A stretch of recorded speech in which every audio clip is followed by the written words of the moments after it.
Acidity symptoms ಪ್ರತಿಯೊಬ್ಬರಲ್ಲೂ ಬೇರೆ ಬೇರೆ ಥರನೇ ಇರ್ತದೆ. ಆ್ಯಸಿಡ್ ರಿಫ್ಲೆಕ್ಸ್, ಆವಾಗ ಪೇಷಂಟಿಗೆ ಈ ಏರಿಯಾದಲ್ಲಿ ಅಥವಾ ಎದೆಯಲ್ಲಿ ಒಂಥರ ಉರಿ ಉರಿ ಫೀಲಿಂಗ್ ಆಗೋದು, ಹುಳಿ ತೇಗು ಬರೋದು, ಇದೇ ಥರ ಸಿಂಪ್ಟಮ್ಸ್ಗಳು ಕಾಣ್ಬೋದು. ಇದಕ್ಕೆ ರಿಲೇಟೆಡ್ ನಾನೊಂದು ಡೀಟೇಲ್ಡ್ ಆಗಿ ಒಂದು ಡಯಟ್ ಚಾರ್ಟ್, ನೀವು ಅದನ್ನು ಹೇಗೆ ಫಾಲೋ ಮಾಡಬೇಕು, ಇದನ್ನು ನೀವು ಸ್ಟ್ರಿಕ್ಟ್ಲಿ ಅರೌಂಡ್ ಒಂದು 2 to 3 months ಸ್ಟ್ರಿಕ್ಟ್ಲಿ ಫಾಲೋ ಮಾಡಿ ವಂಡರ್ಫುಲ್ ರಿಸಲ್ಟ್ ಸಿಗುತ್ತೆ. ನಿಮ್ಮ ಅಸಿಡಿಟಿ ಸಿಂಪ್ಟಮ್ಸನ್ನು ಕಂಪ್ಲೀಟ್ಲಿ ರಿಲೀವ್ ಮಾಡ್ಬೋದು. ಎಲ್ಲರಿಗೂ ನಮಸ್ಕಾರ. ನಾನು ಡಾಕ್ಟರ್ ಲಕ್ಷ್ಮೀ ನಂಬ್ಯಾರ್, ನಿಸರ್ಗ ಹಾಸ್ಪಿಟಲ್ ಸಿರ್ಸಿ. ಲೈಫಲ್ಲಿ ಒಂದ್ಸಲ ಆದರೂ ಈ ಅಸಿಡಿಟಿ ಸಿಂಪ್ಟಮ್ಸ್ ಬರದೇ ಇದ್ದವರು ಯಾರೂ ಇರುವುದಿಲ್ಲ, ಹೌದಲ್ಲ? ಅಸಿಡಿಟಿ ಸಿಂಪ್ಟಮ್ಸ್ ಪ್ರತಿಯೊಬ್ಬರಲ್ಲೂ ಬೇರೆ ಬೇರೆ ಥರನೇ ಇರ್ತದೆ. ಕೆಲವರಲ್ಲಿ ಹೊಟ್ಟೆಯಲ್ಲಿ ನೋವು ಬರ್ಬೋದು, ಕೆಲವರಲ್ಲಿ ಹೊಟ್ಟೆಯಲ್ಲಿ ಉರಿ ಥರ ಹಾಗೆ ಅನುಭವ ಆಗ್ಬೋದು, ಇನ್ನೊಬ್ಬರಲ್ಲಿ ಈ ಎದೆಯಲ್ಲಿ ಉರಿ ಆಗುತ್ತೆ, ಹುಳಿ ತೇಗ್ ಬರ್ತದೆ, ಗಂಟಲಲ್ಲಿ ಏನೋ ಸಮಥಿಂಗ್ ಇರುವ ಥರ ಫೀಲಿಂಗ್ ಆಗುತ್ತೆ, ಕೆಲವರಲ್ಲಿ ಅದು ಆಹಾರ ನುಂಗ್ಲಿಕ್ಕೆ ತುಂಬ ಕಷ್ಟ ಆಗ್ಬೋದು, ತಲೆ ಚಕ್ಕರು ಬರ್ಬೋದು, ತಲೆ ಒಂಥರ ಹೆವಿನೆಸ್ ಫೀಲ್ ಆಗ್ಬೋದು, ನೋಸಿಯ ಫೀಲಿಂಗ್ ಆಗ್ಬೋದು, ಅದೇ ಥರ ಹೊಟ್ಟೆಯಲ್ಲಿ ಬ್ಲೋಟಿಂಗ್ ಫೀಲಿಂಗ್ ಅಂದರೆ ಒಂಥರ ಹೊಟ್ಟೆ ಉಬ್ರಿಕೆ ಬಂದಂಗೆ ಆಗೋದು, ಶಿಫ್ಟಿಂಗ್ ಕೈಂಡ್ ಆಫ್ ಪೇನ್ ಆಗ್ಬೋದು. ಕೆಲವೊಬ್ಬರು ಪೇಷಂಟ್ಸ್ ಬರ್ತಾರೆ, ಮೇಡಮ್ ನನಗೆ ಏನೋ ಸಮಥಿಂಗ್ ಆಗ್ತಾಯಿದೆ, ತುಂಬ ತ್ರಾಸಾಗ್ತಾ ಇದೆ, ನಾನು ಈಗ ಸತ್ತೇ ಹೋಗ್ತೀನಿ ಅಂತ ಫೀಲಿಂಗ್, ಪ್ಯಾಲ್ಪಿಟೇಷನ್, ಎದೆ ಬಡಬಡ ಅಂತ ಹೊಡೆಯೋ ಥರ ಆ ಒಂದು ಫೀಲಿಂಗು ಎಲ್ಲ ಬರ್ತದೆ. ಇದೆಲ್ಲ symptoms of acidity. So even ಈ ಸಿವಿಯರ್ ಅಸಿಡಿಟಿ ಕೇಸುಗಳು ಅದರದ್ದು ಸಿಂಪ್ಟಮ್ಸ್ ಅಂದರೆ ಈಗ it mimic as heart attack. So ಇದೇ ಥರ ಸಿಂಪ್ಟಮ್ಸ್ ಬರುವಾಗ ಇಟ್ಸ್ ನೌ ಡೇಸ್ ಅಸಿಡಿಟಿ ಅಂತ ಇರೋದು ತುಂಬ ಕಾಮನ್ ಅಲ್ವಾ? ಸೊ ಇವರು without showing to a doctor directly medical ಶಾಪಿಗೆ ಹೋಗಿ, ಈವನ್ ಮೆಡಿಕಲ್ ಶಾಪ್ಗಿವರ್ಸ್ ಅವಾಗ ಆ್ಯಂಟಾಸಿಡ್ಸನ್ನು ಪ್ರಿಸ್ಕ್ರೈಬ್ ಮಾಡ್ತಾರೆ. ಆ್ಯಂಟಾಸಿಡ್ಸ್ ಲೈಕ್ ಒಮಿಪ್ರಸೋಲ್, ಪ್ಯಾಂಡಪ್ರಸೋಲ್, ರಬಿಪ್ರಸೋಲ್, ಇದೇ ಥರ ಆ್ಯಂಟಾಸಿಡ್ಸ್ ಮಾರ್ಕೆಟಲ್ಲಿ ಈಗ ಅವೈಲೇಬಲ್ ಇದೆ. These are called as proton pump inhibitors. Okay, so ಈ proton pump inhibitors on long standing ಹಾಗೆ ತಗೊಳ್ತಾ ಇದ್ದಾಗ ನಮ್ಮ ಹೊಟ್ಟೆಯಲ್ಲಿ HCl ಅಥವಾ ಹೈಡ್ರೋಕ್ಲೋರಿಕ್ ಆ್ಯಸಿಡ್ ಅದರದ್ದು ಸೆಕ್ರೀಷನ್ ಕಮ್ಮಿ ಆಗುತ್ತೆ. ಸೊ ಈ HCl ಅಥವಾ ಹೈಡ್ರೋಕ್ಲೋರಿಕ್ ಆ್ಯಸಿಡ್ದು ಇಂಪಾರ್ಟೆನ್ಸ್ ಏನು ಅಂತ ನೋಡೋಣ.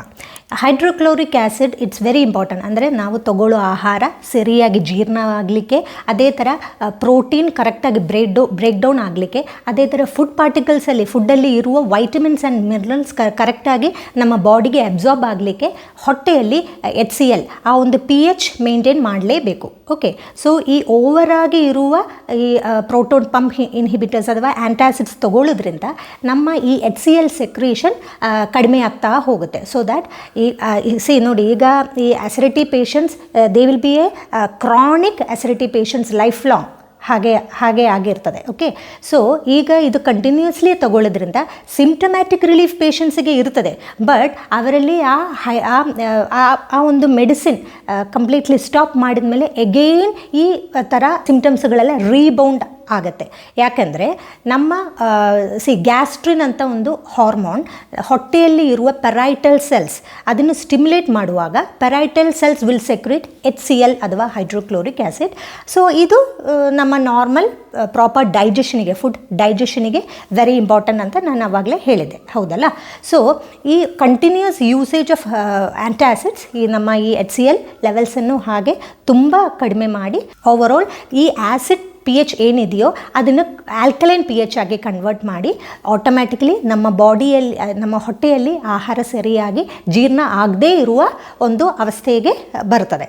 ಸೊ ದ್ಯಾಟ್ ಈಗ ಫುಡ್ ಪಾರ್ಟಿಕಲ್ಸ್ ಅಲ್ಲೇ ಸ್ಟಾಕ್ ಆಗುತ್ತೆ, ಆರ್ ಫರ್ಮೆಂಟೇಷನ್ ಅಲ್ಲಿ ಶುರುವಾಗಿರ್ತದೆ. ಅವಾಗ ಏನಾಗುತ್ತೆ ಅಂದರೆ ಲೋವರ್ ಈಸೋಫಿಜಲ್ ಸ್ಪಿಂಟರ್ ಅಂತ ಇರ್ತದೆ. ದಟ್ ಮೀನ್ಸ್ ಈ ಫುಡ್ ಪೈಪ್ ಇದೆಯಲ್ಲ, ಫುಡ್ ಪೈಪಿಂದು ಎಂಟಲ್ಲಿ ಒಂದು ವ್ಯಾಲ್ವ್ ಇರ್ತದೆ. ಆ್ಯಕ್ಚುಲಿ ಬಿಕಾಸ್ ಆಫ್ ಈ ಅನ್ಡೈಜೆಸ್ಟೆಡ್ ಫುಡ್ ಪಾರ್ಟಿಕಲ್ಸಿಂದ ಈ ಲೋವರ್ LES ಅಥವಾ ಲೋವರ್ ಈಸೋಫಿಜಲ್ ಸ್ಪಿಂಟರ್ ಏನಿದೆಯೋ ಅದು ರಿಲ್ಯಾಕ್ಸ್ ಆಗಿ ಈ ಹೊಟ್ಟೆಯಲ್ಲಿ ಇರುವ ಫುಡ್ ಪಾರ್ಟಿಕಲ್ಸ್ ವಿತ್ ಆ ಒಂದು ಆ್ಯಸಿಡ್ ಮೇಲ್ಗಡೆ ರೀಗಜಿಟೇಟ್ ಆಗುತ್ತೆ. ಓಕೆ, ಅದಕ್ಕೆ ಆ್ಯಸಿಡ್ ರಿಫ್ಲೆಕ್ಸ್. ಆವಾಗ ಪೇಷಂಟಿಗೆ ಈ ಏರಿಯಾದಲ್ಲಿ ಅಥವಾ ಎದೆಯಲ್ಲಿ ಒಂಥರ ಉರಿ ಫೀಲಿಂಗ್ ಆಗೋದು, ಹುಳಿ ತೇಗು ಬರೋದು, ಇದೇ ಥರ ಸಿಂಪ್ಟಮ್ಸ್ಗಳು ಕಾಣ್ಬೋದು. ಯೂಶಲಿ ಅಸಿಡಿಟಿ ಸಿಂಪ್ಟಮ್ಸ್ ಇಂದ ಡಾಕ್ಟರ್ಸ್ ಹತ್ರ ಹೋದರೆ ಅವರು ಈ antacids just for a short period of duration ಅಷ್ಟೇ ಪ್ರಿಸ್ಕ್ರೈಬ್ ಮಾಡ್ತಾರೆ. ಬಟ್ ನಾವೇನು ಮಾಡ್ತೀವಿ, ಲೈಟಾಗಿ ಒಂದು ಅಸಿಡಿಟಿ ಸಿಂಪ್ಟಮ್ಸ್ ಬಂದ ತಕ್ಷಣ ಡೈರೆಕ್ಟಾಗಿ ಮೆಡಿಕಲ್ ಸ್ಟೋರ್ಸಿಗೆ ಹೋಗಿ ವಿತೌಟ್ ಪ್ರಿಸ್ಕ್ರಿಪ್ಷನ್, ಏನು ಪ್ರಿಸ್ಕ್ರಿಪ್ಷನ್ ಕೂಡ ಬೇಡ, ಸೊ ಡೈರೆಕ್ಟಾಗಿ ತೊಗೊಂಡು ಅದನ್ನು ತಿಂತಾ ಇರ್ತೀವಿ. ಈ long term and over use of ಆ್ಯಂಟಾಸಿಡ್ಸಿಂದ ನಮಗೆ ಭಾಳ ಭಾಳಷ್ಟು ಸೈಡ್ ಎಫೆಕ್ಟ್ಸ್ಗಳು ಆಗುತ್ತೆ. ಲೈಕ್ ಡಿಮೆನ್ಷಿಯಾ, ನೆನಪಿನ ಶಕ್ತಿ ಕಮ್ಮಿ ಆಗೋದು, ಅದೇ ಥರ ನಿಮೋನಿಯಾ, ಆಸ್ಟಿಯೋಪೋರೋಸಿಸ್, ಫ್ರ್ಯಾಕ್ಚರ್ ಆಗುವ ಕಂಡೀಷನ್ಸ್ಗಳಾಗುತ್ತೆ, ಅದೇ ಥರ ಕಿಡ್ನಿ ಡಿಸಾರ್ಡರ್ಸ್ ಆಗುತ್ತೆ, ಸಿಬೋ ಅಂತ ಒಂದು ಕಂಡೀಷನ್ ಆಗುತ್ತೆ, ಸ್ಮಾಲ್ ಇಂಟೆಸ್ಟೈನಲ್ ಬ್ಯಾಕ್ಟೀರಿಯಲ್ ಓವರ್ಗ್ರೋತ್, ಅದೇ ಥರ nutritional deficiencies like calcium deficiency, magnesium deficiency, iron deficiency and vitamin B12 deficiency, hair fall ಆಗುತ್ತೆ. ಇದೇ ಥರ ತುಂಬ ಸೈಡ್ ಎಫೆಕ್ಟ್ಸ್ಗಳು ಆಗುತ್ತೆ. ಓಕೆ, ಸೊ ಇದರಿಂದ ನಾವು ಹೊರಗಡೆ ಬರಬೇಕಲ್ವಾ. ಸೊ ಇದಕ್ಕೆ ರಿಲೇಟೆಡ್ ನಾನೊಂದು ಡೀಟೇಲ್ಡ್ ಆಗಿ ಒಂದು ಡಯಟ್ ಚಾರ್ಟ್, ನೀವು ಅದನ್ನು ಹೇಗೆ ಫಾಲೋ ಮಾಡಬೇಕು, ಎಕ್ಸಲೆಂಟ್ ರಿಸಲ್ಟ್ ಸಿಗುವಂಗೆ ಒಂದು ಡಯಟ್ ಚಾರ್ಟನ್ನು ನಾನೀಗ ನಿಮ್ಮೊಟ್ಟಿಗೆ ಶೇರ್ ಮಾಡಲಿಕ್ಕೆ ಇಷ್ಟಪಡ್ತೀನಿ. ಸೊ ಈ ಡಯಟ್ ಚಾರ್ಟ್ ಹೇಳುವ ಮೊದಲು ನಾನು ನಿಮಗೆ ಆಹಾರದಲ್ಲಿ ಏನೇನು ಅವಾಯ್ಡ್ ಮಾಡಬೇಕು, ಅಸಿಡಿಟಿ ಸಿಂಪ್ಟಮ್ಸನ್ನು ಕಡಿಮೆ ಮಾಡಲಿಕ್ಕೆ ಏನೇನು ಅವಾಯ್ಡ್ ಮಾಡಬೇಕು ಅಂತ ಹೇಳಿಕೊಡ್ತೀನಿ. ಓಕೆ, ಸೊ ಮೊದಲನೇದಾಗಿ ಈ ಬೇಳೆ ಐಟಮ್ಸ್ಗಳು ಕಂಪ್ಲೀಟ್ಲಿ ಅವಾಯ್ಡ್ ಮಾಡಿ. ಸಿವಿಯರ್ ಅಸಿಡಿಟಿ ಪೇಷಂಟ್ಸ್ಗಳು ಈ ಬೇಳೆ ಐಟಮ್ಸ್ಗಳು ತೊಗೊಂಡ್ರೆ ಅಗೇನ್ ರೀಗಜಿಟೇಷನ್, ಹುಳಿ ತೇಗು, ಇದೇ ಥರ ಗ್ಯಾಸ್ಟ್ರಿಕ್ ಅಂದರೆ ಬ್ಲೋಟಿಂಗ್ ಆಗೋದು, ಇದೆಲ್ಲ ಪ್ರಾಬ್ಲಮ್ಸ್ಗಳು ಆಗುತ್ತೆ. ಸೊ ಬೇಳೆ, ಉದ್ದಿನ ಬೇಳೆ, ತೊಗರಿಬೇಳೆ, ಹೆಸರು ಬೇಳೆ, ಎಲ್ಲ ಬೇಳೆ ಐಟಮ್ಸ್ಗಳನ್ನು ಅವಾಯ್ಡ್ ಮಾಡಿ. ಕಾಳುಗಳು, ಸ್ಪ್ರೌಟೆಡ್ ಮೂಂಗ್ಸ್ ಅಂದರೆ ಎಲ್ಲ ಥರ ಕಾಳು ಪಲ್ಯಗಳನ್ನು ಅವಾಯ್ಡ್ ಮಾಡಿ. ಅದೇ ಥರ sweet, even sweet can aggravate acidity symptoms. Sweet ಕಮ್ಮಿ ಮಾಡಿ, ಖಾರ ಪದಾರ್ಥಗಳನ್ನು ಕಡಿಮೆ ಮಾಡಿ.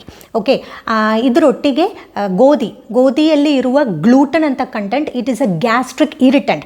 So chapati items, roti made of ಗೋಧಿ, ಇದನ್ನು ಕಂಪ್ಲೀಟ್ಲಿ ನೀವು ಅವಾಯ್ಡ್ ಮಾಡಲೇಬೇಕು. ಅದೇ ಥರ ಪ್ಯಾಕೆಟ್ ಫುಡ್ಸ್, ಕಾರ್ಬನೇಟೆಡ್ ಡ್ರಿಂಕ್ಸ್, ಈಗ ಸೋಡಾ ಥರ ಇರುವ ಕಾರ್ಬನೇಟೆಡ್ ಡ್ರಿಂಕ್ಸ್ಗಳನ್ನ ಅವಾಯ್ಡ್ ಮಾಡಿ, ಪ್ಯಾಕೆಟ್ ಫುಡ್ಗಳನ್ನ ಅವಾಯ್ಡ್ ಮಾಡಿ. ಚಾಕ್ಲೇಟ್, ಬಿಕಾಸ್ ಈ ಚಾಕ್ಲೇಟಲ್ಲಿ ಇರುವ ಕೆಲವೊಂದು ಕಂಟೆಂಟ್ಸ್ಗಳು it will relax the sphincter. ನಾನು ಮೊದಲೇ ಹೇಳಿದೆ ಅಲ್ಲ, ಈಗ LES, ಲೋವಾ ಈಸೋಫಿಜಲ್ ಸ್ಪಿಂಟರ್ನು ರಿಲ್ಯಾಕ್ಸ್ ಮಾಡ್ತದೆ. ಸೊ ಈ ಹೊಟ್ಟೆಯಲ್ಲಿ ಇರುವ ಅನ್ಡೈಜೆಸ್ಟೆಡ್ ಫುಡ್ ಪಾರ್ಟಿಕಲ್ಸ್ ಮೇಲೆ ಹೋಗಿ ತುಂಬ ಇರಿಟೇಷನ್ ಕ್ರಿಯೇಟ್ ಮಾಡ್ಬೋದು. ಸೊ ಇದೇ ಥರ ಫುಡ್ಗಳನ್ನ ಅವಾಯ್ಡ್ ಮಾಡಬೇಕು. And first and foremost thing is chai ಅಥವಾ ಕಾಫಿ. ಎಲ್ಲರಿಗೂ ಚಾಯ್ ಇಲ್ಲದೆ ಮೋಷನ್ ಪಾಸ್ ಆಗೋದಿಲ್ಲ, ಚಾಯ್ ಇಲ್ಲದೆ ಒಂದು ಎನರ್ಜಿ ಸಿಗೋದಿಲ್ಲ ಅಂತಲೇ ಹೇಳ್ತಾರೆ. ನಮ್ಮಲ್ಲಿ ನಾವು ನೋಡ್ತಾ ಇರ್ತೀವಿ. ಇಲ್ಲಿ ಪೇಷಂಟ್ಸ್ ಬರುವಾಗ ಫಸ್ಟ್ ಮೇಡಮ್ ಚಾಯ್ ಸಿಗೋದಿಲ್ವಾ, ಕಾಫಿ ಸಿಗೋದಿಲ್ಲ ಅಂತ ಕೇಳ್ತಾರೆ. ಸೊ ಈ ಚಾಯ್ ಕಾಫಿಯನ್ನು ಕಂಪ್ಲೀಟ್ಲಿ, ಅಸಿಡಿಟಿ ಪ್ರಾಬ್ಲಮ್ ಇದೆಯಾ, ನೀವು ಚಾಯ್ ಕಾಫಿನ ಕಂಪ್ಲೀಟ್ಲಿ ನೋ ಅಂತಲೇ ಹೇಳಬೇಕು. ಓಕೆ, ಸೊ ನಿಮಗೆ ಅನಿಸ್ಬೋದು ಈ ಕಾಳುಗಳು ಬೇಳೆಗಳು ಎಲ್ಲ ಕಂಟಿನ್ಯೂಸ್ಲಿ ಸ್ಟಾಪ್ ಮಾಡಿದರೆ ಹೇಗೆ ಅಂತ, ಪ್ರೋಟೀನ್ ಹೇಗೆ ಸಿಗುತ್ತೆ ಅಂತ. ಬಟ್ ನಾನೀಗ ಹೇಳಿರುವ ರೆಸ್ಟ್ರಿಕ್ಷನ್ಸ್ ಓನ್ಲಿ ಫಾರ್ ಒಂದು 2 to 3 months ನೀವು ಸ್ಟ್ರಿಕ್ಟಾಗಿ ಫಾಲೋ ಮಾಡಿ.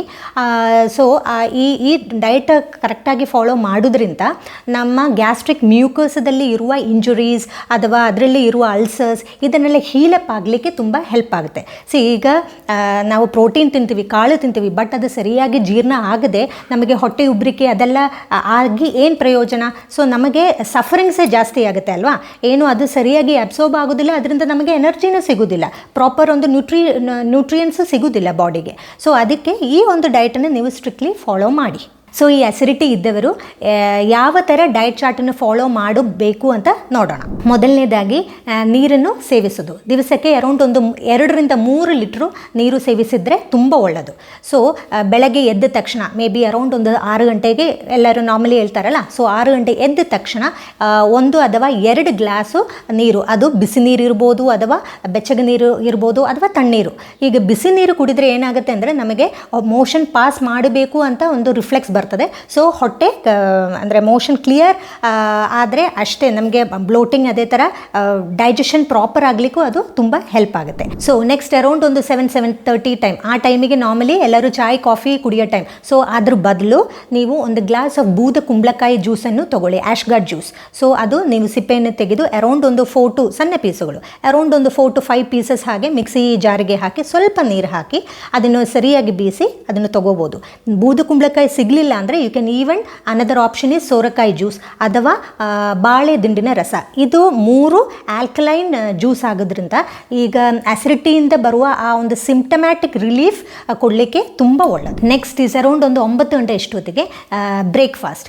ನಾರ್ಮಲಿ ಬ್ರೇಕ್ಫಾಸ್ಟಿಗೆ ನಾವು ಉಪ್ಪಿಟ್ಟು, ದೋಸೆ, ಉದ್ದಿನ ದೋಸೆ, ಅದೇ ಥರ ಇಡ್ಲಿ, ಇದೇ ಥರ ಐಟಮ್ಸ್ಗಳು ತೊಗೊಳ್ತೀವಿ. ಅಸಿಡಿಟಿ ಪೇಷಂಟ್ಸ್ ಉದ್ದಿನ ಬೇಳೆ ಇರುವ ಐಟಮ್ಸ್ಗಳೆಲ್ಲ ತೊಗೊಳೋದ್ರಿಂದ ಹೊಟ್ಟೆಯಲ್ಲಿ ಬ್ಲೋಟಿಂಗ್ ಡೆವಲಪ್ ಆಗುತ್ತೆ. ಸೊ ಇದೇ ಥರ ಸಿಂಪ್ಟಮ್ಸ್ಗಳು ರೀಬೌಂಡ್ ಆಗುತ್ತೆ. ಸೊ ದ ಬೆಸ್ಟ್ ಮೆಡಿಸಿನ್ ನೀವು ಕೇಳಿದರೆ, ಅಸಿಡಿಟಿ ಪೇಷಂಟ್ಸ್ ತೊಗೊಳ್ಬೇಕಾಗಿದ್ದು ನ್ಯಾಚುರಲ್ ಮೆಡಿಸಿನ್ ಅಂತ ನೀವು ಕೇಳಿದರೆ ಬೆಸ್ಟ್ ಈಸ್ ತಂಗಳನ್ನ, ಫರ್ಮೆಂಟೆಡ್ ರೈಸ್ ಗಂಜಿ ಆರ್ ಫರ್ಮೆಂಟೆಡ್ ರಾಗಿ ಗಂಜಿನೂ ನೀವು ಮಾಡ್ಬೋದು. ಇದರೊಟ್ಟಿಗೆ ಇವನ್ ಮಾರ್ಕೆಟಲ್ಲಿ ಸಿಗುವ ಪ್ರೋಬಯೋಟಿಕ್ ಸಪ್ಲಿಮೆಂಟ್ಸ್ ಅಂತ ಸಿಗುತ್ತೆ, ಅದನ್ನು ನೀವು ಅದಕ್ಕೆ ಸೋಕ್ ಮಾಡಿ ಆ್ಯಡ್ ಮಾಡಿ ತೊಗೊಂಡ್ರೆ benefit will be double. So ಈ ತಂಗಳನ್ನು ಮಾಡುವ ವಿಧಾನ ಹೇಗೆ ಅಂತ ನೋಡೋಣ. ಹಿಂದಿನ ದಿವಸ ರಾತ್ರಿ ಅಕ್ಕಿಯನ್ನು ಸರಿಯಾಗಿ ಕುದಿಸಿ, ಒಂದು ನೆನಪಿಟ್ಕೊಳ್ಳಿ, ಕುಕ್ಕರಲ್ಲಿ ಮಾಡಬಾರ್ದು, ಅಕ್ಕಿಯನ್ನು ಸರಿಯಾಗಿ ಕುದಿಸಿ ಅದರದ್ದು ನೀರು ಬಸಿದ್ದು ಅನ್ನ ತಣಿದ ಮೇಲೆ ಅದಕ್ಕೆ ಫಿಲ್ಟರ್ ನೀರು ಹಾಕಿ ನೆನೆಸಿಡಬೇಕು. ಸೊ ನೆನೆಸಿಡುವಾಗ as I told earlier, even probiotic supplement ಏನಾದರೂ ಇದ್ದರೆ ಅದನ್ನು ಕೂಡ ಇದರಲ್ಲಿ ಸೋಕ್ ಮಾಡಿ ಇಡ್ಬೋದು. ಸೊ ಇನ್ನೊಂದು ಕೂಡ ಹೇಳ್ಕೊಡ್ತೀನಿ, ಈವನ್ ಈ ಇನ್ಸ್ಟೆಡ್ ಆಫ್ ನಾರ್ಮಲ್ ವೆಸಲ್ ಪಾತ್ರ ಅದ್ರ ಬದಲು ಮಡ್ ಪಾಟಲ್ಲಿ ಹಾಕಿ ಇಟ್ಟರೆ ಇನ್ನೂ ಬೆನಿಫಿಟ್ ಡಬಲ್ ಆಗುತ್ತೆ. ಸೊ ಇದನ್ನು ನೀವು next day morning without heating, ಅದನ್ನು ಬಿಸಿ ಮಾಡದೆ ಅದೇ ಥರ ನೀವು ತೊಗೊಳ್ಬೇಕು. ಅದಕ್ಕೆ ಸ್ವಲ್ಪ ಉಪ್ಪು ಹಾಕಿ ಫ್ರೆಶ್ಲಿ ಪ್ರಿಪೇರ್ಡ್ ಮೊಸರು, ಅಗೇನ್ ಮೊಸರು ಹುಳಿ ಇರಬಾರ್ದು, ಇದರೊಟ್ಟಿಗೆ ತೆಂಗಿನಕಾಯಿ ಚಟ್ನಿಯನ್ನು ಯೂಸ್ ಮಾಡಿ. ಸೊ ಈ ಚಟ್ನಿ ಮಾಡುವಾಗ ತೆಂಗಿನಕಾಯಿ ಖಾರ, ಒಣ ಖಾರ, ಹಸಿ ಖಾರ ಯಾವುದೂ ಹಾಕಬೇಡಿ. ಅದ್ರ ಬದಲು ಶುಂಠಿ ಹಾಕೋಬೋದು, ಸಣ್ಣ ಪೀಸ್ ಆಫ್ ಶುಂಠಿ ಹಾಕ್ಬೋದು. ನೆಕ್ಸ್ಟ್ ದಿವಸ ಬೇಕಿದ್ರೆ ಅದಕ್ಕೆ ಬೆಳ್ಳುಳ್ಳಿ ಹಾಕ್ಬೋದು, ಕೊತ್ತಂಬರಿ ಸೊಪ್ಪು ಅಥವಾ ಪುದೀನ ಸೊಪ್ಪು ಅಥವಾ ಒಗ್ಗರಣೆ ಸೊಪ್ಪು, ಕರಿ ಲೀವ್ಸ್, ಇದನ್ನು ಹಾಕಿದರೆ ಸೂಪರ್ ವೆರಿ ಟೇಸ್ಟಿ ಕೋಕೋನಟ್ ಚಟ್ನಿಯನ್ನು ನೀವು ಇದರೊಟ್ಟಿಗೆ ಮಿಕ್ಸ್ ಮಾಡಿ you can have it. So ಎಲ್ಲರಿಗೂ ಒಂದು ಡೌಟ್ ಬರ್ಬೋದು, ಈ ತಂಗಳನ್ನು ತಗೊಂಡ್ರೆ ಏನು ಪ್ರಯೋಜನ?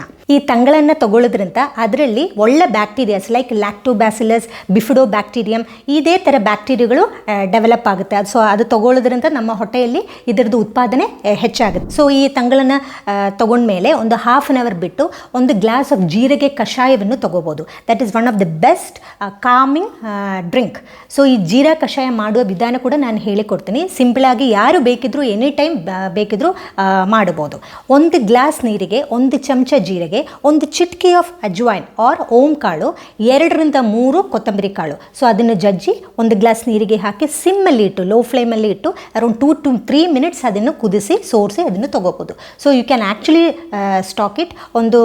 Around 5 to 6 glasses per day ಜೀರಾ ಕಷಾಯವನ್ನು ತೊಗೋಬೋದು. ಇನ್ ಬಿಟ್ವೀನ್ ರೆಗ್ಯುಲರ್ ಇಂಟರ್ವಲ್ಸಲ್ಲಿ ಅದನ್ನು ತೊಗೋಬೋದು. ಸೊ ಅಗೇನ್ ಅರೌಂಡ್ 11 o'clock ನೀವು ಒಂದು ಗ್ಲಾಸ್ ಆಫ್ ಕಷಾಯ ಅಂದರೆ ಜ್ಯೇಷ್ಠ ಮಧು ಅಥವಾ ಎಷ್ಟಿ ಮಧು ಕಷಾಯವನ್ನು ತೊಗೋಬೋದು. ಸೊ ನೌ ಡೇಸ್ ಅದು ರೆಡಿಮೇಡ್ ಪ್ಯಾಕೆಟ್ಸ್ ಪೌಡರಲ್ಲಿ ಸಿಗುತ್ತೆ, ಆರ್ ಈವನ್ ಸ್ಟಿಕ್ಕು ಸಿಗುತ್ತೆ. ಸ್ಟಿಕ್ ಆದರೆ ಒಂದು ಸಣ್ಣ ಇಷ್ಟುದ್ದ ಸ್ಟಿಕ್ ಒಂದು ಗ್ಲಾಸ್ ನೀರಿಗೆ ಹಾಕಿ ಕುದಿಸಿ ಅರ್ಧ ಮಾಡಿ ಅದನ್ನು ಅರೌಂಡ್ 11 o'clock ಟೈಮಿಗೆ ತೊಗೋಬೋದು. ಅಥವಾ ಪೌಡರ್ ಆದರೆ ಒಂದು ಚಮಚ ಪೌಡರ್ ಒಂದು ಗ್ಲಾಸ್ ನೀರಿಗೆ ಹಾಕಿ ಕುದಿಸಿ ಅದನ್ನು ಡೈರೆಕ್ಟಾಗಿ 11 o'clock ಟೈಮಿಗೆ ತೊಗೋಬೋದು. This is one of the excellent drink in order to relieve the symptoms of H. pylori infection. ಇನ್ನು ಈಗ ಮಧ್ಯಾಹ್ನ ಊಟಕ್ಕೆ ರೋಟಿ ತಗೊಳ್ಳೋರಾದರೆ 1 or 2 ರೊಟ್ಟಿಯನ್ನು ಸೇವಿಸ್ಬೋದು, ಅಥವಾ ಅನ್ನ, ಸಣ್ಣ ಪ್ರಮಾಣದಲ್ಲಿ ಅನ್ನವನ್ನು ಊಟ ಮಾಡಿ, ತರಕಾರಿ ಪಲ್ಯ, ಅದರೊಟ್ಟಿಗೆ ತರಕಾರಿ ಪಲ್ಯ, ಸೊಪ್ಪಿನ ಪಲ್ಯವನ್ನು ಸೇವಿಸ್ಬೋದು. ಈಗ ಸೊಪ್ಪಿನ ಪಲ್ಯ ಕೆಲವರಿಗೆ ಬ್ಲೋಟಿಂಗ್ ಇಶ್ಯೂಸ್ ಬರುವ ಚಾನ್ಸ್ಗಳಿದೆ. ಸೊ ಅದನ್ನು ಬೇಕಿದ್ರೆ ಹಾಗೆ ಇದ್ದವರಾದರೆ ಅದನ್ನು ಅವಾಯ್ಡ್ ಮಾಡಿ. ಹಸಿ ತರಕಾರಿಗಳು ಕೂಡ ಕೆಲವರಿಗೆ ತುಂಬ ಬ್ಲೋಟಿಂಗ್ ಪ್ರಾಬ್ಲಮ್ಸ್ ಕ್ರಿಯೇಟ್ ಮಾಡ್ಬೋದು. ಸೊ ಅದನ್ನು ಅವರು ಅವಾಯ್ಡ್ ಮಾಡ್ಬೋದು. ನಾನು ಮೊದಲೇ ಹೇಳಿದೆ, ಕಾಳುಗಳು ಮತ್ತು ಸಾಂಬಾರ್, ತೊಗರಿಬೇಳೆ, ಹೆಸರುಬೇಳೆ, ಅದೇ ಥರ ಪದಾರ್ಥಗಳನ್ನು completely severe acidity patients next for ಒಂದು 2 to 3 months ಅವಾಯ್ಡ್ ಮಾಡಿದರೆ ತುಂಬ ಉತ್ತಮ. ಸೊ ಇನ್ಸ್ಟೆಡ್ ತೆಂಗಿನಕಾಯಿಯಿಂದ ಮಾಡಿರುವ ಸಾಂಬಾರು, ಓಕೆ, ಅಥವಾ ಈ ಮೊಸರಿಂದ ಮಾಡಿರುವ ಸಾರುಗಳನ್ನ ತೊಗೊಳ್ಬೋದು. ಇದರೊಟ್ಟಿಗೆ ಮಸ್ಟ್ ಆ್ಯಂಡ್ ಶುಡ್ ಮೊಸರು ಮನೆಯಲ್ಲೇ, ಅದು ಹೋಮ್ ಮೇಡ್ ಮೊಸರೇ ತೊಗೊಳ್ಳಿ, ಪ್ಯಾಕೆಟ್ ಮೊಸರು ಬೇಡ. ಪ್ಲಸ್ ಮಜ್ಜಿಗೆಯನ್ನು ತೊಗೊಳ್ಳಿ, ಮಜ್ಜಿಗೆಯಲ್ಲಿ ಶುಂಠಿ ಅಥವಾ ಬೆಳ್ಳುಳ್ಳಿಯನ್ನು ಜಜ್ಜಿ ಹಾಕಿ, ಸೊ ಒಂದು ಮಸಾಲ ಮಜ್ಜಿಗೆ ಥರ ವಿತೌಟ್ ಆ್ಯಡಿಂಗ್ ಖಾರ. ಸೊ ಅದನ್ನು ಹಾಗೆ ನೀವು ತೊಗೊಳ್ಳಿ. That is again a good wonderful probiotic drink. So ಈಗ ನೀವು ರಾಗಿ ತೊಗೊಳ್ಳೋರಾದರೆ ಈವನ್ ರಾಗಿಯನ್ನು ತೊಗೋಬೋದು, ರಾಗಿ ಮುದ್ದೆಯನ್ನು ಸೇವಿಸ್ಬೋದು. ಬಟ್ ಈ ಗೋಧಿ ಐಟಮ್ಸ್ ಮಾತ್ರ ಈಗ ಫಾರ್ ನೆಕ್ಸ್ಟ್ ಒಂದು 2 to 3 months ಅವಾಯ್ಡ್ ಮಾಡಿ. ಬಿಕಾಸ್ ಗೋಧಿಯಲ್ಲಿ ಗ್ಲೂಟನ್ ಅಂತ ಕಂಟೆಂಟ್ ಇದೆ, ನಾನು ಮೊದಲೇ ಹೇಳಿದೆ, it is A gastric irritant. ಮತ್ತು ಇನ್ನೊಂದು ಮೇನ್ ಇಂಪಾರ್ಟೆಂಟ್ ಪಾಯಿಂಟ್ ಅಂದರೆ ಓವರ್ ಈಟಿಂಗನ್ನು ನೀವು ಅವಾಯ್ಡ್ ಮಾಡಬೇಕು. ಹೊಟ್ಟೆ ತುಂಬ ಊಟ ಮಾಡೋದು ಬೇಡ, ವೆರಿ ಲಿಮಿಟೆಡಲ್ಲಿ. ಸೊ ತರಕಾರಿ ಪಲ್ಯಗಳನ್ನ ಹೆಚ್ಚಿಗೆ ತೊಗೊಳ್ಳಿ, ಈ ಗ್ರೈನ್ಸನ್ನು ಸ್ವಲ್ಪ ಕಮ್ಮಿ ಮಾಡಿ, ಸೊ ದಟ್ ಪ್ರಾಪರ್ ಜೀರ್ಣ ಆಗುತ್ತೆ. ಅಟ್ ದ ಸೇಮ್ ಟೈಮ್ ನಮಗೆ ಹೆವಿನೆಸ್ ಫೀಲಿಂಗು ಆಗೋದಿಲ್ಲ. ಅರೌಂಡ್ ಒಂದು 5 o'clock ಸ್ನ್ಯಾಕಿಂಗ್ ಟೈಮಲ್ಲಿ ಈಗ ಏನಾದರೂ ಹಣ್ಣುಗಳು ಲೈಕ್ ಪಪಾಯ ಆರ್ ಕಲ್ಲಂಗಡಿ ಪೀಸ್ಗಳು ಹಾಗೆ ತೊಗೋಬೋದು. ಇದರೊಟ್ಟಿಗೆ ಒಂದು ಶುಂಠಿ ಕಷಾಯವನ್ನು ತೊಗೋಬೋದು. ಆದಷ್ಟು ಸಿಟ್ರಸ್ ಫ್ರೂಟ್ಸ್, ಹುಳಿ ಇರುವ ಹಣ್ಣುಗಳನ್ನು ನೀವು ಅವಾಯ್ಡ್ ಮಾಡಿ. So next is our dinner. So ಡಿನ್ನರ್ಗೆ ನಾವು ವೆರಿ ಲೈಟ್ ಫುಡ್ಡನ್ನು ತೊಗೊಳ್ಳಿ. ಅರೌಂಡ್ ಒಂದು ಡಿನ್ನರ್ ಯಾವಾಗಲೂ ಬೈ 7:30 ಒಳಗಡೆ ಮುಗಿಸ್ಬೇಕು. ಯಾಕೆಂದರೆ ಫುಡ್ಡಿಗೂ ಡಿನ್ನರಿಗೂ ಆ್ಯಂಡ್ ರಾತ್ರಿ ನಿದ್ರೆಗೂ ಅಟ್ಲೀಸ್ಟ್ ಮಿನಿಮಮ್ ಒಂದು 2 to 3 hours ಗ್ಯಾಪ್ ಆದರೂ ಇರಬೇಕು. ಆವಾಗ ಮಾತ್ರ ಪ್ರಾಪರ್ಲಿ ಆಹಾರ ಸರಿಯಾಗಿ ಜೀರ್ಣ ಆಗುತ್ತದೆ. ಸೊ ಅರೌಂಡ್ ಒಂದು 7:30 ಎಷ್ಟೊತ್ತಿಗೆ ಫರ್ಮೆಂಟೆಡ್ ರಾಗಿ ಗಂಜಿ ಅಥವಾ ಸೇಮ್ ವೇ ತಂಗಳನ್ನು ಹೇಗೆ ಮಾಡ್ತಿರಲ್ಲ ಅದನ್ನು ಬೆಳಗ್ಗೆ ರಾಗಿ ಗಂಜಿಯನ್ನು ನೀರಲ್ಲಿ ಕುದಿಸಿ, ಹಾಲು ಹಾಕಬಾರ್ದು, ಮಜ್ಜಿಗೆನೂ ಹಾಕಬಾರ್ದು, ಬರೀ ನೀರಲ್ಲಿ ರಾಗಿ ಪೌಡರ್ನ ಹಾಕಿ ಕುದಿಸಿ ಹಾಗೆ ಇಟ್ಕೊಳ್ಳಿ. So if you want even probiotic, ಅದು ತಣಿದ ಮೇಲೆ ಪ್ರೋಬಯೋಟಿಕ್ ಸಪ್ಲಿಮೆಂಟನ್ನು ಅದಕ್ಕೆ ಸೋಪ್ ಮಾಡಿ ಇಟ್ಕೊಂಡು ಅದನ್ನು ಅವತ್ತಿನ ರಾತ್ರಿ ವಿತೌಟ್ ಹೀಟ್ ಮಾಡಿದೆ ಅದನ್ನು ಹಾಗೆ ಸೇವಿಸಿ. ಅಲಾಂಗ್ ವಿತ್ ದಟ್ ಪಲ್ಯಗಳು ತೊಗೋಬೋದು, ಮೊಸರು ತೊಗೋಬೋದು, ಎಗೇನ್ ಹುಳಿ ಇರಬಾರ್ದು ಮೊಸರು, ಪ್ಲಸ್ ಚಟ್ನಿನೂ ಕೂಡ ನೀವು ಅದಕ್ಕೆ ಮಿಕ್ಸ್ ಮಾಡಿ ತೊಗೊಳ್ಬೋದು. It's a wonderful food. Or fermented rice ಗಂಜಿನೂ ನೀವು ತೊಗೊಂಡ್ರು ಅದು ತುಂಬ ಒಳ್ಳೆಯದು. ಸೊ ಈಗ ತುಂಬ ಸರಳವಾಗಿ ತುಂಬ ಸಿಂಪಲಾಗಿ ಒಂದು ಡಯಟ್ ಚಾರ್ಟನ್ನು ನಾನು ಈಗ ಎಕ್ಸ್ಪ್ಲೇನ್ ಮಾಡಿದ್ದೀನಿ. ಇದನ್ನು ನೀವು ಸ್ಟ್ರಿಕ್ಟ್ಲಿ ಅರೌಂಡ್ ಒಂದು 2 to 3 months ಸ್ಟ್ರಿಕ್ಟ್ಲಿ ಫಾಲೋ ಮಾಡಿ ವಂಡರ್ಫುಲ್ ರಿಸಲ್ಟ್ ಸಿಗುತ್ತೆ. ನಿಮ್ಮ ಅಸಿಡಿಟಿ ಸಿಂಪ್ಟಮ್ಸನ್ನು ಕಂಪ್ಲೀಟ್ಲಿ ರಿಲೀವ್ ಮಾಡ್ಬೋದು ಅಂತ ಹೇಳುತ್ತಾ ಧನ್ಯವಾದಗಳು.